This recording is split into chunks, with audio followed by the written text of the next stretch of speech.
광주 MBC 라디오 칼럼.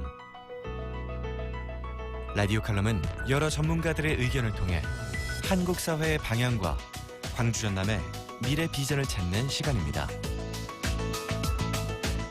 오늘은 중국 경제 3대 위기란 주제로 초당대학교 박종구 총장과 함께합니다.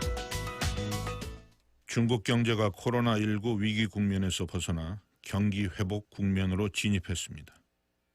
1분기 두 자릿수 성장률을 기록했습니다.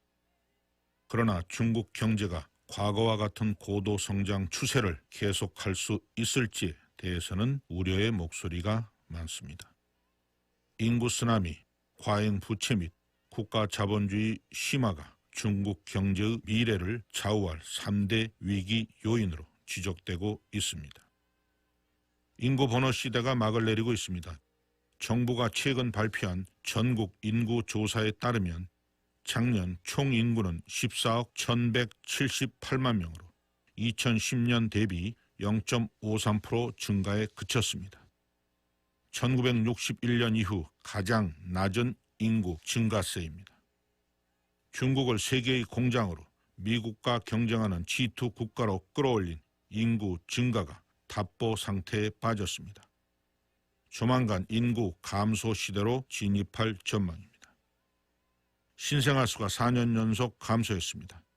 2016년을 정점으로 계속 감소해 금년에는 사상 처음으로 1,000만 명 이하로 떨어질 가능성이 높습니다. 고령화도 심각합니다. 작년 노인 인구가 1억 9천만 명에 이르렀습니다.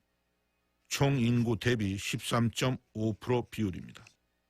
2033년 초고령화 사회, 2050년 노인 인구 5억 명 시대에 진입할 것으로 보입니다. 부채가 무섭게 증가하고 있습니다. 과잉 부채의 진앙지인 지방정부 부채 규모가 2016년 16조 5천억 위안에서 2020년 25조 7천억 위안으로 증가했습니다. 부채 비율도 2016년 20.6%에서 2019년 21.5%, 2020년 25.6%로 계속 상승했습니다. 가계, 기업, 정부 3중 부채가 중국을 사상 유례없는 부채 국가로 만들고 있습니다. 정부가 경제활동에 깊숙이 개입하는 국가 사회주의가 심화되고 있습니다. 국진민퇴, 민간 부문이 위축되고 공공부문은 커지는 현상이 뉴노멀이 되었습니다. 국유기업의 비효율도 심화되어 채무 불이행액이 2014년 이후 최고치를 기록했습니다. 시진핑 국가주석은 자본의 무질서한 확장을 방지한다고 천명했습니다. 국유기업에 힘을 실어주는 발언입니다.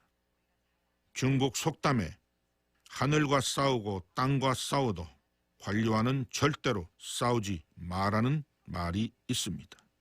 중국 기업을 옥죄는 정부 리스크가 매우 큽니다.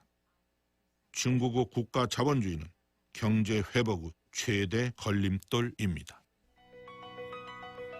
박종구 총장은 교육과학기술부 2차관, 한국폴리텍대학 이사장을 역임했고 인재 한 명이 수만 명을 이끌어간다는 신념으로 창의적인 지역인재 육성을 위한 다양한 활동을 하고 있습니다.